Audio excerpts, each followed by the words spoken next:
శ్రీమాత్రే నమః. ప్రేక్షక మిత్రులందరికీ కూడాను శుభాకాంక్షలు. మార్చి నెల గోచార గ్రహస్థితులన్నీ కూడా మనం తెలుసుకోవాలనుకోబోతున్నాం. ఈ 12 రాసులకి ఎలా ఉండబోతున్నాయి, ప్రతి ఒక్కరికి కూడాను మేము తయారు చేసినటువంటి యొక్క ప్రిడిక్షన్ ఏదైతే మేము ఉన్నామో అందరూ బాగుండాలని అన్ని వర్గాల వాళ్ళని దృష్టిలో పెట్టుకొని గోచార గ్రహస్థితి ప్రకారంగా ప్రిడిక్షన్స్ అనేది ఇవ్వడం జరుగుతుంది. ఈ జాతకం అనేది మీ యొక్క వ్యక్తిగత జీవితానికి ఒక 40% మాత్రమే వర్తిస్తుంది. అదేంటి గురుగారు ఇలా అంటున్నారంటే, మీ యొక్క పుట్టిన సమయం, మీ పుట్టిన date of birth, time of birth ప్రకారం మీ లగ్నాన్ని బట్టి టోటల్ జాతకాన్ని మీరు తెలుసుకోవచ్చు. ఇది వచ్చి గోచారంగా చెప్తున్నాం కాబట్టి. సరే, ఈ గ్రహస్థితులంతా కూడా ప్రతి ఒక్కరికి కూడా కొన్ని ఆశలు, నాకు ఉద్యోగం వస్తుందా, నాకు వ్యాపారం బాగుంటుందా, నాకు పెళ్లి జరుగుతుందా, ఇవన్నీ కూడా ఉన్నాయి కదా. చాలా క్వశ్చన్స్ అన్నీ ఉంటాయి.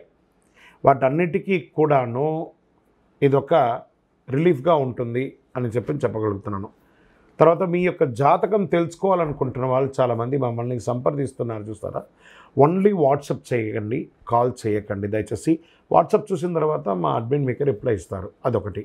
తర్వాత 21 సంవత్సరాల లోపు ఉన్న పిల్లలు దయచేసి జాతకం గురించి తెలుసుకోకండి. మీరు చదవండి, చదివి అభివృద్ధిలోకి రండి. 61 సంవత్సరాలు షష్ఠి పూర్తి అయిన తర్వాత ఉన్నవాళ్ళు, మీరు అన్నింటినీ జీవితంలో చూసారు కాబట్టి మీకు జాతకం అక్కర్లేదండి. మీరు భగవంతుని ఆశీర్వాదం పొందిన వాళ్ళు. అండ్ అడిగేవాళ్ళు ఇల్లీగల్ క్వశ్చన్స్ ఏది అడగకూడదు. మీ ఫినాన్షియల్ అప్పులు బాగా అయిపోయిందండి అని అంతా కూడా అలాంటివి అడగకండి. మీ జీవితంలో ఎదగడానికి వృత్తి వ్యాపారం గురించి అడగండి, అదొకటి. తర్వాత జాతకం పడుతున్న వర్షానికి ఒక గొడుగు మాత్రమే, కానీ జాతకం జీవితం కాదు. మీరు మిమ్మల్ని నమ్మండి, మీ ఇష్టదైవం కులదైవాన్ని నమ్మండి, జాతకం కూడా సహకరిస్తుంది. ద్వాదశ రాశుల్లో 9వ రాశి అయినటువంటి ధనుసు రాశి మిత్రులారా, మీరు మూలా నక్షత్రం 1, 2, 3, 4 పాదములు, పూర్వాషాఢ నక్షత్రం 1, 2, 3, 4 పాదములు, ఉత్తరాషాఢ నక్షత్రం మొదటి పాదానికి జన్మించిన మీరు ధనుసు రాశి వారిగా పరిగణించబడుతున్నారు.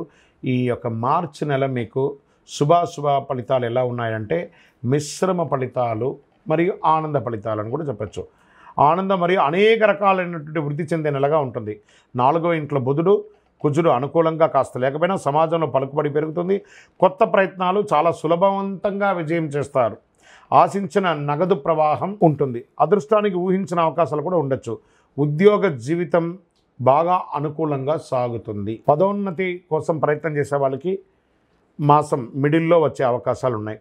వృత్తి వ్యాపారాలు రాబడి పెరుగుతుంది. పరిశ్రమలు వ్యాపారాలు ఆశించిన దానికంటే ఒక మెట్టు పైనే ఉంటారని చెప్పచ్చు. అమ్మకాలు మరియు అన్నీ కూడా లాభదాటిగా ఉంటుంది. ప్రభుత్వంలో ఆశించినటువంటి పర్మిషన్స్ వచ్చే అవకాశాలు ఉన్నాయి. కొత్త వ్యాపారాలు విజయవంతంగా ఉంటాయి. మాస ద్వితీయంలో ఆర్థిక పరిస్థితులు కాస్త మిశ్రమంగా ఉంది. ఏ పని తలపెట్టినా కాస్త ఆలోచించి మొదలుపెట్టండి. కొంచెం నిదానంగా పూర్తవుతాయి, కానీ అవుతాయి. కాకపోతే దూర బంధువులు దగ్గర అవుతారు. నిరుద్యోగులకి శుభవార్తలు ఉంటాయి. ఆఫీస్కి వెళ్ళే మహిళలకి ఇది చాలా మంచి సమయం అని కూడా చెప్పచ్చు. కాస్త మీకు వర్క్ స్ట్రెస్ ఉన్నా కూడా బాగానే ఉంటుంది చెప్పచ్చు. అందరికీ కూడాను ఆధ్యాత్మిక చింతన పెరుగుతుంది. ఆరోగ్యపరమైనటువంటి కాస్త ఇబ్బందులు ఉండే అవకాశం ఉన్నాయి, జాగ్రత్త పడండి. ప్రేమ వ్యవహారాల్లో కొంచెం మిశ్రమ ఫలితాలు ఉన్నాయి. కుటుంబంలో శుభ పరిణామాలు చేర్చుకుంటాయి. వివాహం కానీ, ఉపనయనం కానీ, గృహప్రవేశం కానీ ఇవన్నీ వచ్చే అవకాశాలు ఉన్నాయి. వివాహ ప్రయత్నం చేసే వారికి ఇది ఒక మంచి సమయం చెప్పచ్చు. విడిపోయిన భార్యాభర్తలు మళ్ళీ కలిసే అవకాశాలు కూడా ఉన్నాయి. విద్యార్థులు కాస్త మిశ్రమ ఫలితం కూడా చెప్పచ్చు. డ్రైవ్ చేసేటప్పుడు నెమ్మదిగా సురక్షితంగా నడపడం ముఖ్యం.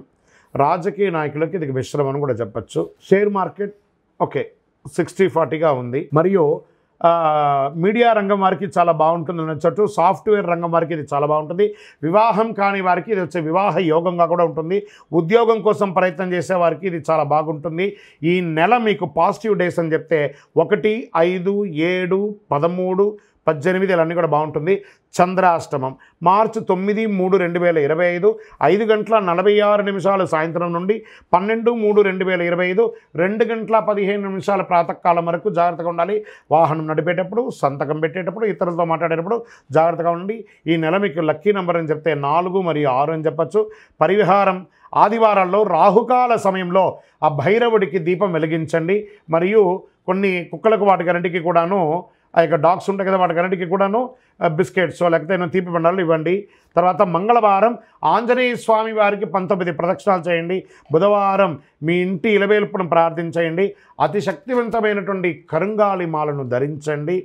మీ వయస్సు ఎంత ఉందో అన్ని సంఖ్యతో దీపం మీ ఇష్టదైవం కులదేవం దగ్గర ప్రార్థన చేయండి. అన్ని రకాలుగా అద్భుతంగా ఉంటారు. విజయోస్తు.